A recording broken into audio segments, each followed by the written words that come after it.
My name is Maricel Santos. I teach at San Francisco State University, where we have a graduate program where we train ESL teachers. We're the oldest ESL teacher training program in the United States. And we used to be a program that routinely attracted 200 to 250 teachers.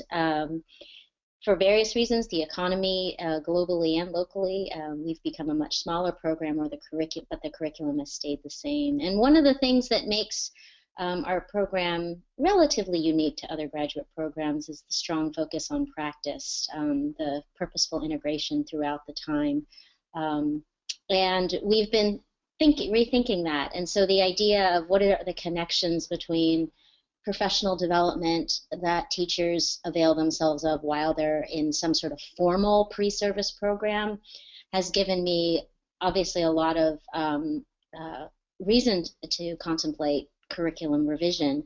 But as I talk to more an alumni, I've been thinking about the lasting effects of pre-service teacher education and how that's taken up as teachers pursue in-service teacher training and professional development, and what do they actually do once they leave us. So that has really been the impetus to today's webinar. And I have three overarching goals, one of which is to provide a brief overview of current thinking about teacher cognition and teacher identity.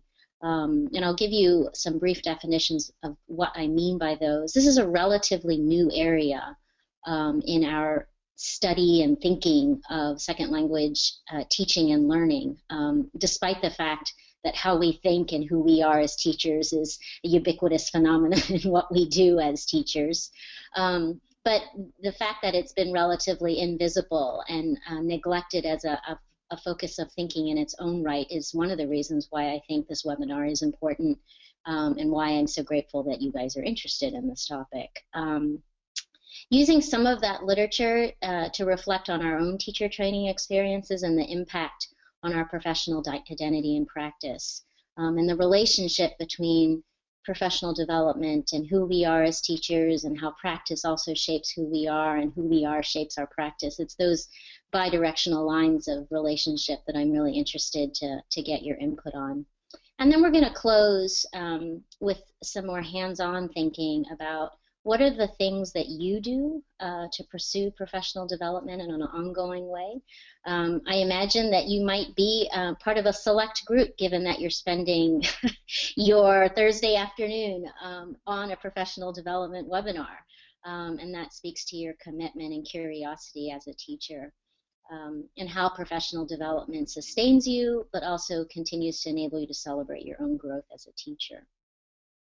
So with that, those three goals in mind, I want to begin with a question. And this question enables you to post answers, and I think, Eric, you will share some responses that you're seeing as they come in. Yep. And so it's a warm-up question just to think of someone who has served the role of mentor in your own professional life.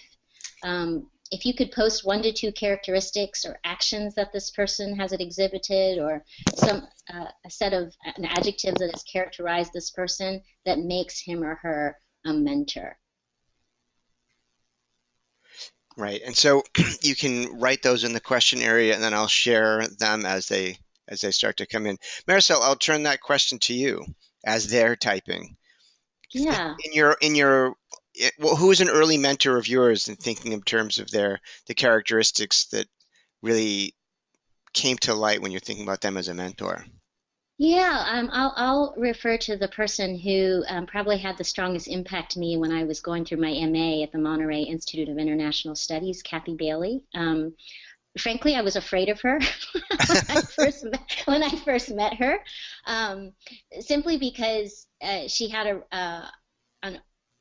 a reputation in the field. She's one of the founding mentors of the field in the 70s and 80s that built up TESOL to what it was at the time, and really helped establish it as an organization internationally and within the state of California. But it was really through her classes where I felt her demand around rigor was impressive, but was always accompanied by very clear guidelines of what she was expecting to see. So it was sort of the transparency of what standards we were shooting after. And the other piece that I really enjoyed about her that I didn't even value at the time so much was the way she was constantly putting opportunities in front of her grad students, reminding us of opportunities to present or publish or just connect with other teachers. She was very much a yenta, somebody who would connect, draw the lines, draw constellations. And to this day, I think she's very good at that. And that I think it helped to reinforce that everybody had a potential. And sometimes it was just aligning the right relationships that made that potential spark. Hmm. I think my first job in teaching community-based adult ESL, it was at a public housing complex in Cambridge, and so it was kind of an off-site, turnkey kind of thing. Like the class was open as soon as I opened the door to this room at the basement of this housing complex. But the Yeah. but the woman who was my supervisor, Joanne, I remember her being um, her disposition just being very, very calm. And Hmm. I was in my this was a long time ago, so the Mesozoic era. So I was in my early 20s, and it was my first time teaching adults, like, kind of in a non-traditional setting. And so I think I went in like thinking, all right, I have to like pay attention to everything, and like, every single radar I have to have turned on, and like heightened everything. And Joanne did her job very well. She took it very seriously, but she also had a very, very calm disposition. And Hmm. so I feel like I picked up on that. I wouldn't have known it at the time. I wouldn't have been able to identify it at the time, but that kind of being being setting the tone in the classroom. We're here to learn, Hmm. we're here to listen to each other, and we're not going to get freaked out because people are going to be sharing things that are very intense, and people are Hmm. going to be dealing with life situations that are up and down. And she listened to her students, but she also did it in a very, very sort of calm way. So I think I learned a lot from just watching her in that way. Yeah. Um, Great. Carmela said that her mentor acted as an advocate for both students and teachers.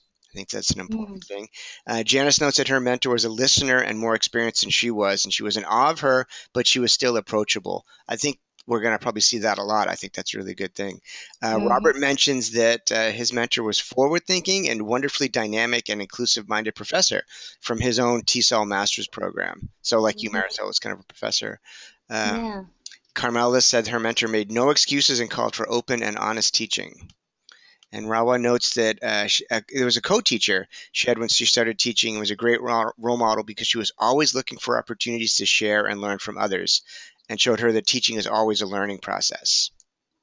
All right, those are all, sounds like everybody had really great mentors there. Yeah, no, that's great. Well, it's so interesting as I look at this list that you just called out for, starting from focusing on relational aspects of mentor teachers, those who are able to build relationships, this idea of calm disposition, being approachable, being an advocate, being inclusive, being open and honest, being able to uh, signal that they were willing to share and be open um, to a mentoring relationship and this idea of twinning teaching and learning.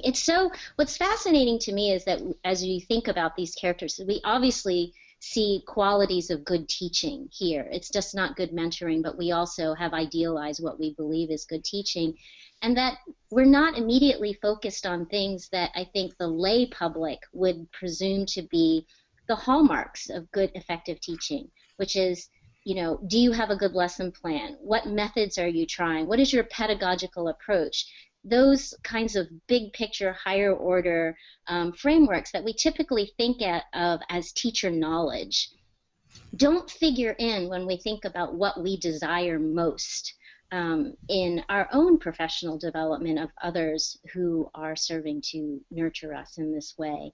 And that, in part, is the goal of thinking about why focus on teacher cognition and teacher identity? Not to supplant our focus on pedagogical knowledge and all the important aspects that go into the craft and the science of teaching, but to think about, we tend to see these as ancillary or softer sides of teaching. All these things that we've just itemized very much have to do about how we understand teachers as professionals, how we understand how teachers think and treat others, and how we view the sense of teacher image or sense of self. And so here are two definitions that I think would help us understand why this list you have just shared is so important, that a focus on teacher cognition and educational research really enables us to value that how teachers think, what they know and believe about any aspect of their work is a valid focus of study and is a valid focus of analysis, that in of itself deserves a closer exploration of what makes us good teachers. And another aspect of what makes us effective in our practice is to focus on teacher identity, referring to this idea of your coherent image of self. And I want to come back to that adjective coherent in a second, but just to show that this idea of identity being a coherent image of self comes from Jean Lave and Anthea Wenger, who have really helped us understand the situatedness of our practice, that who we are is not something that comes after you develop skills, but that who you are is very much tied to how you are in a classroom, your everyday practices, that is actually the best manifestation of who you are as a teacher. This idea of coherence doesn't necessarily mean that everything feels smooth and in harmony or in balance. Very often our practice as teachers is around conflict. I wanted a lesson to go a certain way and it didn't, or I thought the students understood me but they didn't. But this idea that those struggles often reflect the things you care most about in your teaching, and also reflect how you wish to be characterized and viewed as a teacher. An idea that I will come back to later on when we look at the literature is this distinction between teacher identity and teacher role. And to just for now keep in mind that distinction, that we're not going to view those the same, that role often reflects more institutional labels of what you're supposed to do, but that teacher identity is a more internal, more emically driven concept about how you view yourself. I'm going to pause there to see if there are any quick questions before we leave this slide, and just take a quick trip down history lane to look at how did we get to the place where we are right now in the study of teacher cognition. Okay, so people can either raise your hands or use the question area thing. I think one of the things that I often talk about with my own students, the master's students that I have now, kind of what you're talking, Maricel, about kind of the struggles in the classroom, is how transparent you're going to be with your own students, right? So that, so I say to my students, look, every lesson you give is not going to work, right?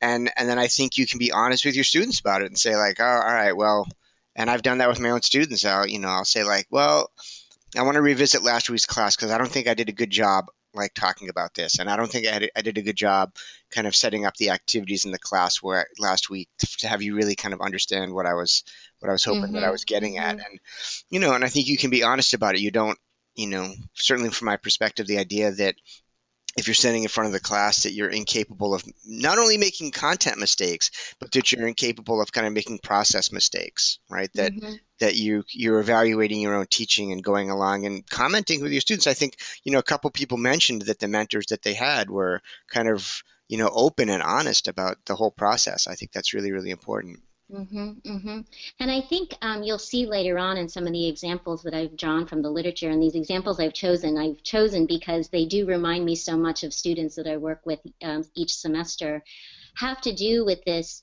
evolution in perception about who am I, what am I supposed to be focusing on in the classroom. That actually is a very normative part of becoming a teacher, and that often we have allowed that to become so invisible, because we think, oh, once you have your degree, once you have your skills, you'll be able to walk into a context, but it very much is an achievement of process. Right. So let me move on, and again, I'm glad that nobody is furiously taking notes, because I can send you an article that does a wonderful distillation of what I have on the next couple slides. But just to give you a sense of history around this thinking on teacher thinking, really began in general education, not just in the field of second language and foreign language education, where in the 1960s there was a great deal of emphasis on identifying effective teaching behaviors, and that often meant behaviors that would be linked and linkable to improved learning outcomes. And that was the emphasis in thinking about what do teachers think about. It was an emphasis on the kinds of actions that they were doing in the classroom that would lead to differences in learning gains. In the 1970s, there was a influence from cognitive psychology in many areas of study, but it certainly hit education as well. And there was a greater focus on linking what people do with what they know and believe. The phrase "the teacher's mental life" became a more popularized concept, with a focus on the decisions that teachers are making before and during the teaching encounter. So a lot of these verbal protocol studies, where they might look at a video observation and say, well, what were you thinking at that point, was really the beginnings of a great empirical database on trying to document how teachers were thinking as they made decisions in the classroom. In the 80s and 90s, there was a greater focus on similar lines, but as we got more uniquely focused on the life of the classroom, you saw a greater focus on teacher beliefs and how that connected to teacher knowledge. Two very important concepts emerged around this time, this idea, and this is what Eric just mentioned about this preoccupation with pedagogical content knowledge. If you're teaching language, there's knowledge about language, but there's also knowledge about how to teach language. So they're very different skill sets. You can know a lot about English, but can you teach English? How do you present a grammatical point versus can you just describe the difference between present perfect and past verb tenses? And then the practical knowledge, which might have to do with how do you organize students into groups? How do you give instructions? How much wait time do you give? The sort of delivery of classroom instruction was another area that they tried to distinguish as they looked at all the areas that teachers might manifest their beliefs and decision-making practices. There was also a greater amount of focus on what is the relationship between pre-service training and later in-service practice, and what kind of impact, what kind of effect might you see 5, 10, 20 years later. Within language teacher education specifically, we were a little late hopping into the game. It didn't really hit our world until the 1990s, even though it was already, as you saw from the previous slide, already well established in other areas of education. Donald Freeman, Jack Richards, Devin Woods, and Martha Pennington were some of the early folks who focused on teacher cognition and tried to get it recognized as a valid focus of study. In the most recent decade, I think the most important shift you have seen in this field is what we would call the social turn. And the social turn is reflected in many areas of language acquisition, which very quickly refers to thinking about language achievement as a relational achievement, as a social achievement, not just an in-the-mind cognitive achievement. And in the same way, thinking of teaching as not just an individual performance, but something that's very much relational. And I think if we go back to those mentoring qualities, how many of those characteristics have very much to do with the fact that we're talking about a mentor's relationship with a mentee that made them effective. And it's that relationship that we can use to contextualize achievement. Also, Maris, I just wanted to add the social turn here, has been broadly happening across many disciplines for the last couple of decades, whether it's literacy, writing, or these kinds of things. And so I think that's why you see even more tension nowadays between the ways that people kind of write about learning and think about learning and the ways that learning is measured in schools. You know, That's right. so that you see more and more attention paid to quantitative measures and individualized measures of development in schools, whereas we're generally talking more and more socially, more holistically, about the life of learners in communities and learners in classrooms. So I think maybe even I think there's always going to be some tension between people that think about education and people that measure education. But right now, I think it's really profound because people are thinking socially but testing individually. Yeah, and in the context of trying to figure out how do we value the work of teachers, and should it be tied to salaries, and should it be tied to student outcomes? Where the fact that there is this tension that we have not really caught up to being able to account in any sort of quantifiable way and many measures for the social aspects of teacher development and language and learning in general, makes that tension even more pronounced, and often quite sad, because we feel at odds what I believe about what language is and what teacher professional development is, and then at the end of the day, what tools do I have to be able to say I did a good job. Right. um, and just this last point on the slide, if you look at the research over the past 2 decades in TESOL, you'll see a great preponderance of studies that have looked at teacher cognition in the context of two particular areas: communicative language teaching and grammar teaching. And there's less focus on other areas of teaching. So this really is an opportunity. You wanted to do a study, whether it's in the context of a grad program, but if you wanted to look at how do teachers make decisions about to teach other areas of skill, it would be a definite contribution to the field, since the literature is quite sparse. Based on all of that 50, 60 year history, there's some insights we have now about teacher cognition. I'm just going to list these here, and as I list them, I do have a question for you. Which of these do you think has relevance in the way you think about your own growth as a teacher, and your own changes in thinking, from, let's say, your early days as a novice or a student teacher to a more experienced point like today? So here's some just tenets that have emerged from several decades of research. One, we know that teacher cognition is very much influenced by the way we experience school ourselves. And that's something very much we talk about in MA programs, about what was it like for you to learn a language, and how is that experience different or even at all commensurate with what your own students are experiencing.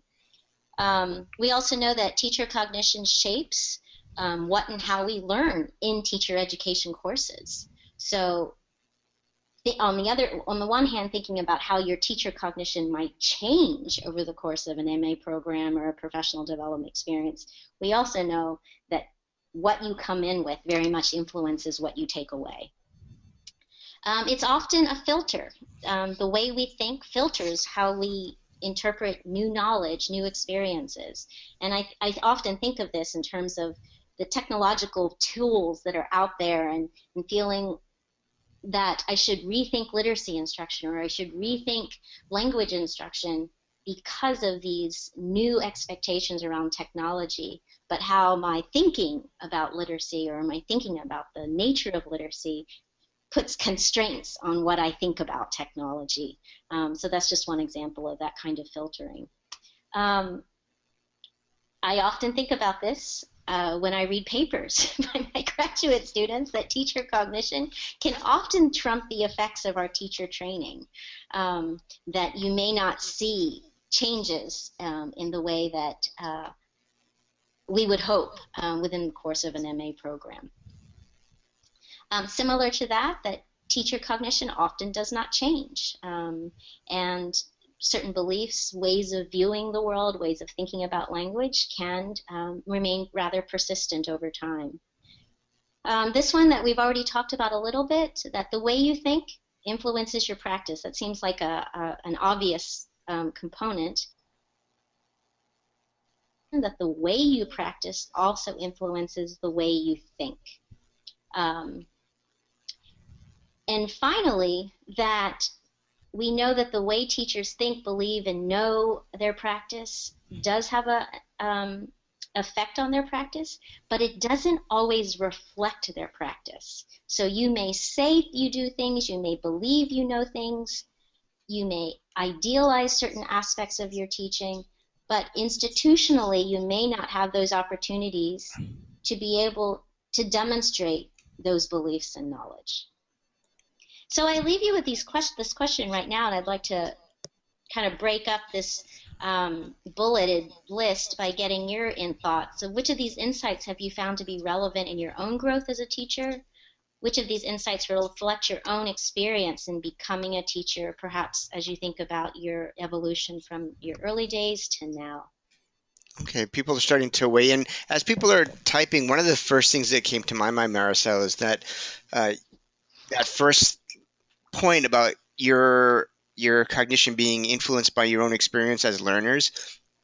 I had immediately a memory came to mind of being, I think, in second grade or third grade, and being in a classroom with two teachers. And one of the teachers, I went up to the teacher because I had never seen the word seller before, and I didn't know how to read it. And even now, seller is kind of a weird word, like not buyer and seller, but seller instead of a basement. And Yeah. so I went up to the teacher and I was like, I don't know what this word is, and I was a fairly precocious young reader. And so I think it struck that teacher as odd that I didn't know how to read that word because I could read pretty much everything else. So she called, before she told me that, oh, this is the word seller, this is how you work with this word, she called the other teacher in the room over, and they both kind of enjoyed their astonishment that I didn't know the word seller. And so I'm sitting there going, A, can you help me? And B, can you not make a thing out of this? So 85 years later, it's still in my brain. Okay, well, don't do that. Like, that was not a productive teaching practice. Like, What's great about that anecdote is that from my early days as a professor in my grad program, I remember watching a lesson where a student was doing a vocabulary lesson on parts of the house, and she was asking a group of students who have recently arrived immigrants to identify the seller, and no one knew what a seller was because they came from towns in Mexico that didn't have that didn't have basements. Yeah. So there was no interface with reality at that point. But it Yeah. just goes, the idea of calling. How do you bring attention to that? How do you respond to a vocabulary question by honoring the student's question for the sake that for what it is? Yeah. I just want to do a technology check. I'm hearing voices, and I'm worried that is it coming from my phone, I don't hear any voices. or is I it maybe think, it's just my echo? or it's just you. Okay. um, but so Janice notes that most of her teacher courses were interesting, but didn't have anything to do with getting into a classroom. And then she also notes that the last one is important, and that she gets frustrated that she doesn't always do what she thinks she should. Anybody else gonna want to weigh in on this? And as you're typing, the other thing that I was going to say in this list is that with my own students, I'm explicit about this in terms of what it means about their students in their classroom, right? So if you are resistant to opportunities that present themselves for rethinking your ways of thinking in professional development opportunities, what does that mean about students in your class? That means they're doing the same thing, right? So if you're in a professional development opportunity and you're not really learning, and you're not, and in fact, the person presenting information to you may be saying one thing, and you're like, no, the Earth's flat. I still believe the Earth is flat. Then when you go back to your ESL class, or you go back to your history class or your math class, and you're talking to your students about ESL, English or history or math, Hello? they're doing the same thing. Hello? Hi, we can still hear you. Can you hear us? Oops. You're going in and out on me, Eric. Okay. Okay, there you are. You're back. Okay. Sounds like there might be a delay on your end. Okay. But, it's the point I was making was that when we think about ourselves as learners in professional development opportunities, we have to think that our students might be doing the same thing. Yes. Carmela points out that she's had to learn that not all of her learners are the kind of student that she was, that she's fascinated by language, hence you become an ESL person, but many of her students are not. I think about that a lot when you become a reading teacher, and a lot of the literature on reading strategies, that if you're a good reading teacher, you might have really good reading strategies, but that's exactly the area of strength that the many reading students don't have, um, and how to keep that in check. Yep. Okay. All right. So I think we can move forward then. Yeah, great. Thank you. Interest of the time. Yep.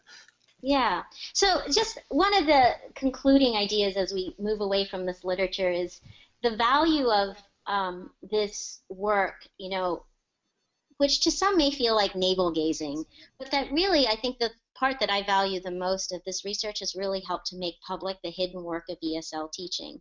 That there really is a lot of deliberation, consideration, anticipation, reflection going on in our minds that make the craft of teaching quite rigorous and demanding, but very often that goes invisible to many outsiders who don't appreciate it and don't understand what goes behind, for example, the lesson plan.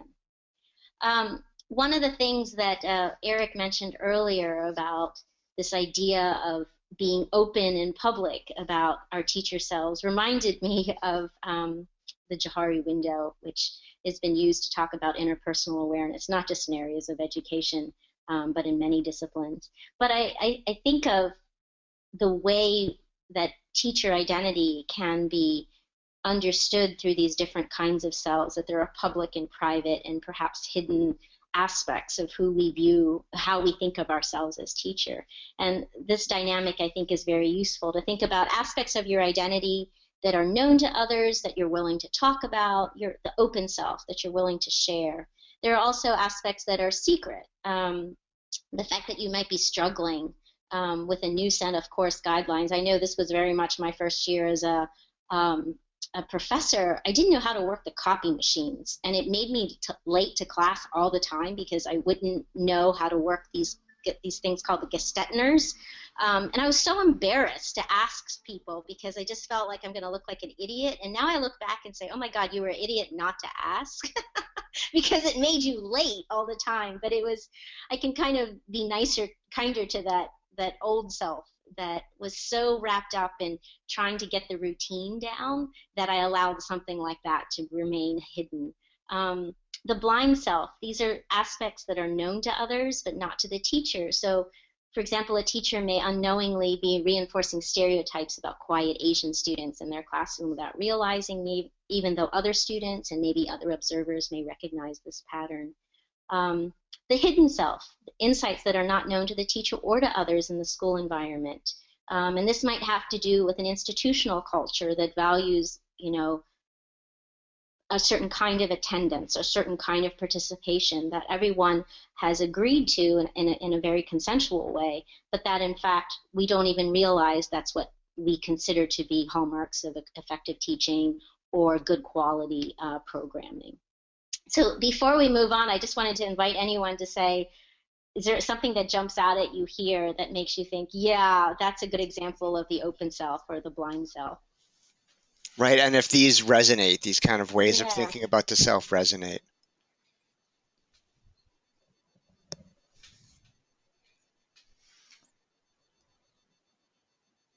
I think this kind of goes on some of the things that people were saying kind of in their response area, is that thinking about these things also, again, makes me think about the students, right? So if we're clear and honest about ourselves, that what we present can be measured, and what not in terms of quantified, but measured in terms of limited by what we want to put out there. So, if we control our public self, if we control the sort of perceptions, we have to remember that our students are doing the same thing, right? Yeah. And that we're not completely distinct. We're both human beings. We're all human beings, and so if we would never be 100% honest in a situation, because socially we don't often get rewarded for being 100% honest in a particular situation, our students aren't going to be 100% honest, and why would we expect them to be? Right? Because we don't do that in our society, So I think if we can reflect on ourselves as presenting different selves, it helps remind us that students are presenting different selves as well. Yeah, and I also think of I'm sorry, I don't remember who said this, but the idea that one of the participants talked about not doing in the classroom what she felt and believed she should. And um, these various cells remind me, what opportunities do we have to reveal those kinds of tensions in a way that's safe and professionally legitimate, without being viewed as, oh, well, you're being curmudgeonly, or, oh, you're just making things difficult, just, can't we all just get along? Right. There are not as many opportunities, I think, sometimes to have those legitimate conversations. Right. Kathleen, I saw your hand was up. Do you want me to unmute you? If you do, raise your hand again, and then you can chime in. Yes. Okay. Let's see. I'm going to unmute Kathleen.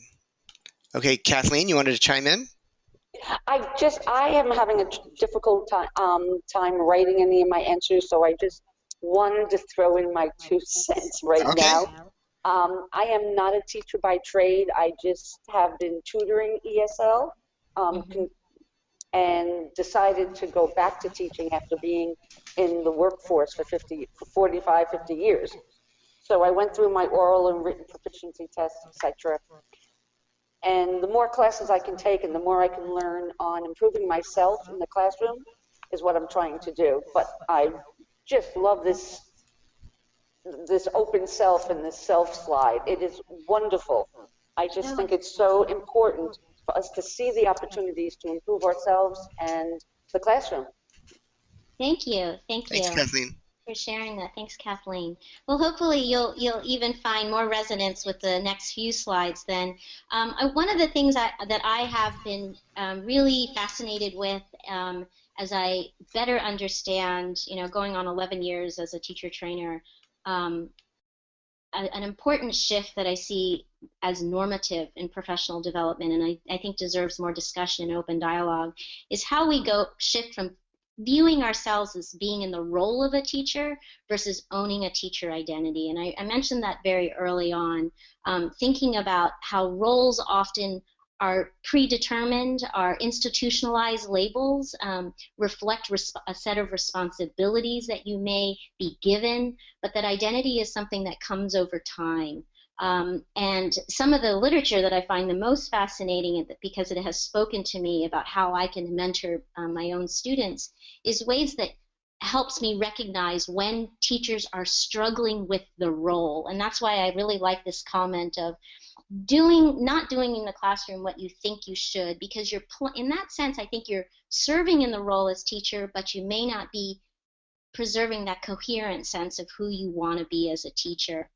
And so I want to be able to get into this. I want to introduce you to 2 students, John and Amy, that are in part adaptations of 2 students that were studied in a study by Kano and Stewart in 2011 during a practicum experience. And even though this is a practicum experience, I think you'll find that their issues really are important regardless of the years of experience you have, and that we can relate to them. So let me talk about John first, and after a few slides I'll invite you to respond to John's experience.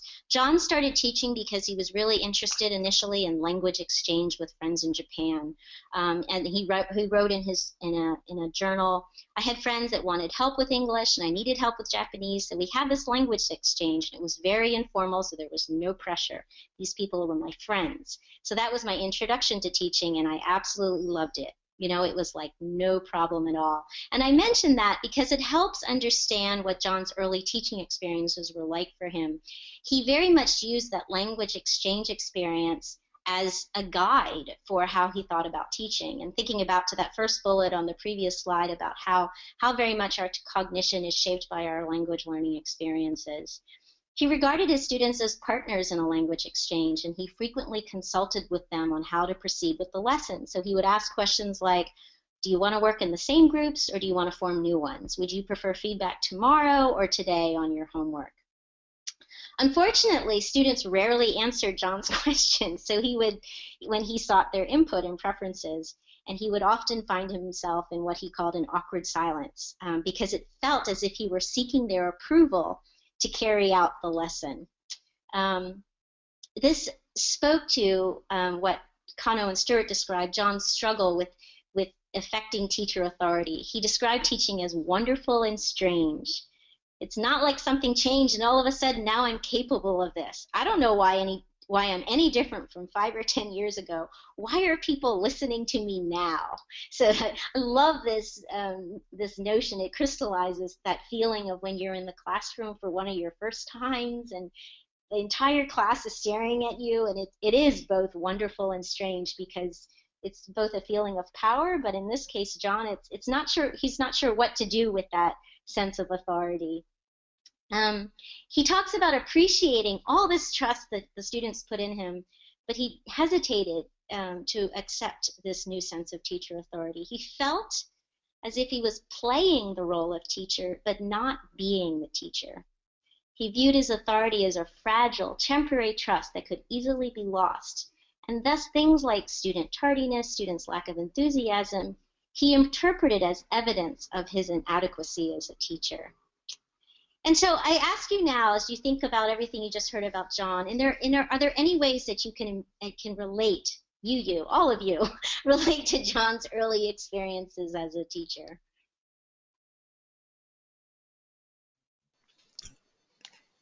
And conceptually, we're creating that awkward silence for you, Maricel. So that's okay. I can handle it. I think it is. Teaching is wonderful and strange. Yeah, I love that twinning. It's a really nice phrase. And so poignant for. I mean, I can even remember my first practicum experience, back in 1989, and, feeling very empowered that I had this very creative lesson plan, but also feeling like, who the hell is going to listen to me? Yeah. Not wanting, not even sure that I was being the teacher quite yet. I was experimenting with teaching. My lesson plan was like my first trial, and there was, in fact, another teacher in the room who was the real teacher. Yeah. I can think of that, early on, doing the exact same thing that he did in wanting the class to be collaborative, wanting it to be participatory, and so that the students are going to give, feedback about how the lesson is going, and really, kind of quickly figuring out that some of my students, hadn't been through 5 years of schooling, 6 years of schooling. Mm-hmm. And they didn't speak English very well. So there was no way that they were going to say to me, oh, this is working or this is not working. To kind of go back to the open self, honest self, hidden self, Mm-hmm. there was no way the students were going to say, yes, teacher, this lesson stinks. Because they're getting it for free, in many cases. They're not going to bite the hand that feeds them. It's not part of their culture. And so, at first, I think I probably was like, I'm doing something wrong. Why aren't they saying anything, And then figuring out, no, like it's much more complicated than that. Mm-hmm. Mm-hmm. Mm-hmm. Janice says that, yes, if it didn't work, she felt like it was all her fault and that she should go to McDonald's and apply there. And now she can analyze what didn't work and take a step back. Wonderful. Yeah, I think other people are kind of sharing that experience. So I'm mindful of the time, Maricel. So maybe. And I do want to get across. I've basically covered the quotation here, so I'm just going to skip ahead. I want to tell you what happened to John. Okay. And there's sort of a tension about whether we should be happy with the way John was evolving. He had the opportunity to teach the same course again. And then rather than being primarily focused on consulting with the students, he began thinking more purposefully about his professional responsibility. What am I doing and why am I doing it?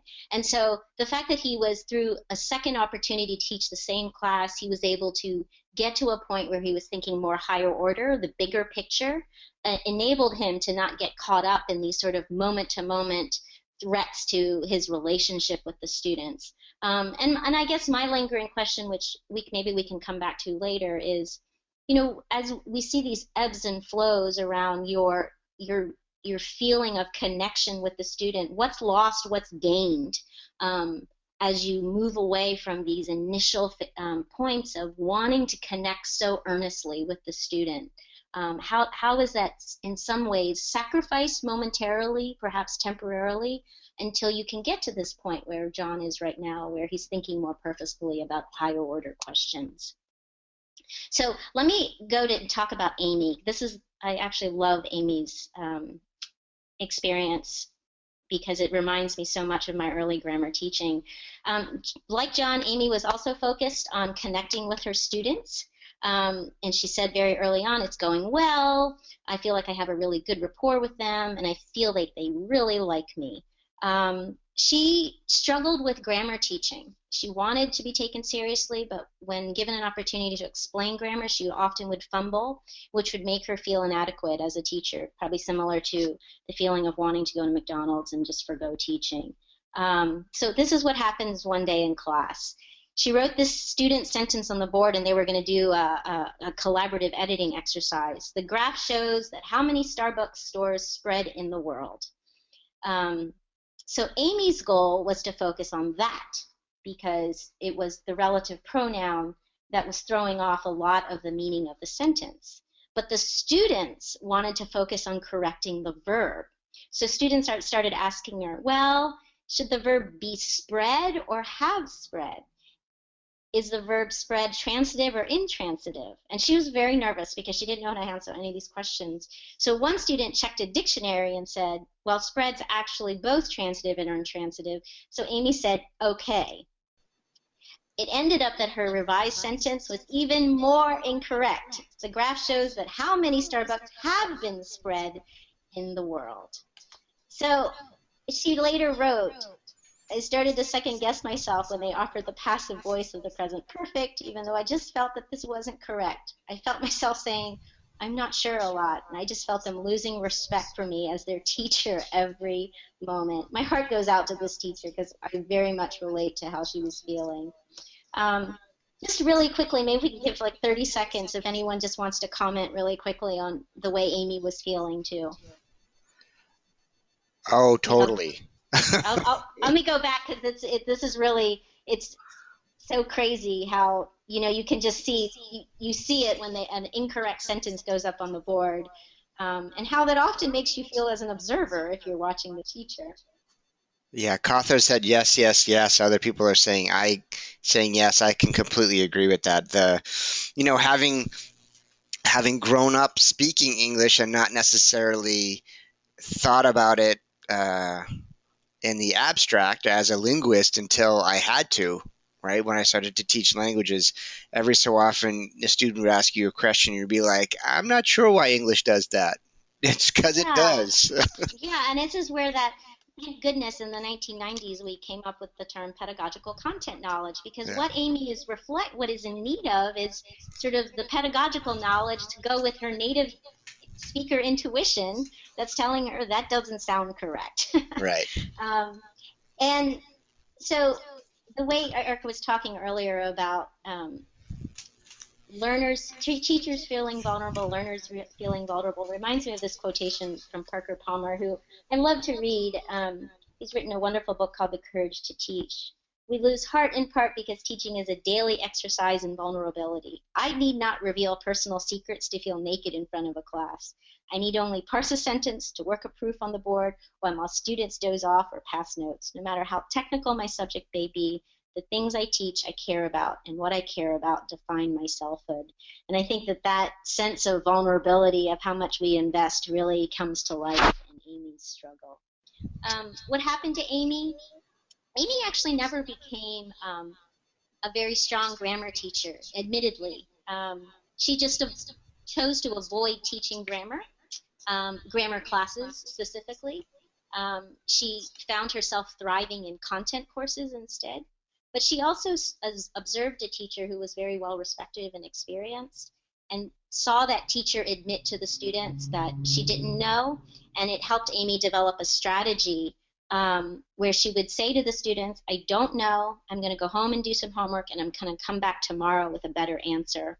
And so she thought that honesty enabled her to earn some respect back from her students. So just to recap, I think what we have here are two cases where you see the way identity shapes practice, the way as in John's case, that as teachers come to identify as teachers, not as student teachers, not in the role of a grad student, not in the role of just the assistant, they actually gain a greater sense of control over their practice. And that it also works in the other direction, that everyday routines, like how to explain a vocabulary word or how to explain a basic grammatical point, not these very higher order big picture questions about lesson purpose and quality, were what initially triggers feelings of competence and incompetence.